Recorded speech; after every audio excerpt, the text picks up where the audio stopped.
നമസ്കാരം. നിമിഷപ്രിയയുടെ വധശിക്ഷ നടപ്പാക്കുന്നത് നീട്ടിയെങ്കിലും മോചനം നേടാൻ കടമ്പകളേറെ. ദയാദനമല്ല തങ്ങളുടെ ആവശ്യമെന്നും ഒത്തുതീർപ്പിനില്ലെന്നും പറഞ്ഞ് കൊല്ലപ്പെട്ട തലാലിന്റെ സഹോദരൻ അബ്ദുൾ ഫത്താഹ് മഹ്ദി രംഗത്തെത്തിയതും ദമാറിലെ യുവാക്കളുടെ പ്രതിഷേധവുമാണ് മോചനത്തിന് തടസ്സമാകുന്നത്. യമൻ പൗരനെ കൊലപ്പെടുത്തിയ കേസിൽ വെല്ലുവിളികൾ കൂട്ടുന്നതാണ് ഇതിന് കാരണം. ഇക്കരുതലോടെയാണ് വിദേശകാര്യ മന്ത്രാലയം അടക്കം നീങ്ങുന്നത്. അടുത്ത 2 ദിവസത്തെ ചർച്ചകൾ നിർണായകമാകും. യമൻ പ്രസിഡന്റ് എടുക്കുന്ന നിലപാടിലാണ് ഏവരും ഉറ്റുനോക്കുന്നത്. ഇന്ത്യൻ മാധ്യമങ്ങൾ യമനെ അപകീർത്തിപ്പെടുത്തുന്നെന്ന് കേരളത്തിലടക്കമുള്ള ചില ഗ്രൂപ്പുകൾ പ്രചരിപ്പിക്കുന്നതും മോചനത്തിന് തടസ്സമുണ്ടാകുന്നുണ്ടെന്നാണ് വിവരം. എന്നാൽ തലാലിന്റെ ജന്മദേശമായ ദമറിലും തലസ്ഥാനമായ സനായിലും മധ്യസ്ഥ ശ്രമങ്ങളും അനൌദ്യോഗിക ചർച്ചകളും തുടരുകയാണെന്ന് കാന്തപുരത്തിന്റെ പ്രതിനിധി സംഘം അറിയിച്ചു. ഈ ചർച്ചകൾ പ്രതീക്ഷയോടെയാണ് പോകുന്നത്.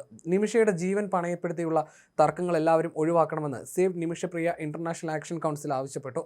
കാന്തപുരത്തിന്റെ നിർദ്ദേശത്തെ തുടർന്ന് ഇരയുടെ കുടുംബം ആദരിക്കുന്ന സൂഫി പണ്ഡിതിന്റെ ഇടപെടലുകളെ നിഷേധിച്ചും അവഹേളിച്ചും ചില മാധ്യമങ്ങളിലും സാമൂഹ്യ മാധ്യമങ്ങളിലും വന്ന വാർത്തകൾ യമനിൽ പ്രചരിച്ചതാണ് മധ്യസ്ഥ ചർച്ചകൾക്ക് തടസ്സമായത്. ചർച്ചയ്ക്ക് തയ്യാറായ കുടുംബത്തിലെ കാരണവന്മാർക്കെതിരെ പരസ്യ പ്രതിഷേധവുമായി യുവാക്കളെത്തി. Samastha Kerala Jamiyyathul Ulama general secretary Kanthapuram AP Aboobacker മുസ്ലിയാരുടെ ഇടപെടലാണ് കേസിൽ വഴിത്തിരിവായത്.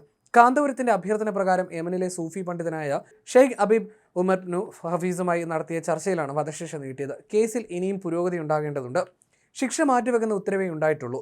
സൂഫി പണ്ഡിതിന്റെ നേതൃത്വത്തിൽ ചർച്ചകൾ നടക്കുകയാണ്. ഷെയ്ഖ് ഹബീബ് ഉമറിന്റെ സഹോദരപുത്രൻ ഹബീബ് അബ്ദുറഹ്മാൻ മഷ്റൂറിന്റെ നേതൃത്വത്തിലും കുടുംബാംഗങ്ങളും മറ്റുമായി ചർച്ച തുടരുകയാണെന്നും പ്രതിനിധി സംഘം അറിയിച്ചു. ദയാദനത്തിലും മാപ്പ് നൽകുന്നതിലും കുടുംബം ഉറപ്പു നൽകേണ്ടതുണ്ട്. അതുവരെ ശ്രമം പൂർണ്ണമായി വിജയിക്കില്ല. വധശിക്ഷ നൽകണമെന്നതിൽ ഉറച്ചു നിൽക്കുകയാണെന്ന് തലാലിന്റെ സഹോദരൻ അബ്ദുൾ ഫത്താഹ് സ്വകാര്യ ചാനലിനോട് പറഞ്ഞു.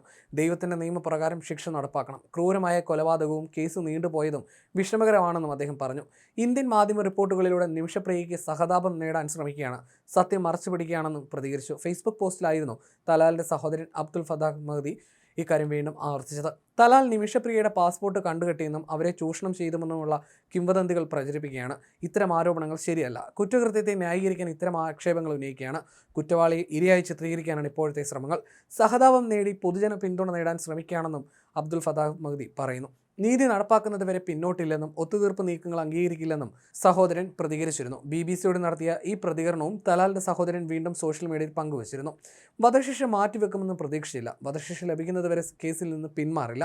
സത്യം മറക്കില്ലെന്നും എത്രകാലം വൈകിയാലും കുറ്റകൃത്യത്തിനുള്ള ശിക്ഷ നടപ്പിലാക്കുമെന്നുമായിരുന്നു സഹോദരന്റെ പ്രതികരണം. അനുനയ ശ്രമം തുടരുമ്പോഴും നിമിഷപ്രിയയ്ക്ക് മാപ്പ് നൽകുന്നതിൽ ബന്ധുക്കൾക്കിടയിൽ അഭിപ്രായ ഐക്യം ആയിട്ടില്ലെന്നും റിപ്പോർട്ടുകളുണ്ട്. അതുകൊണ്ട് തന്നെ ഇനിയും ചർച്ച തുടരും.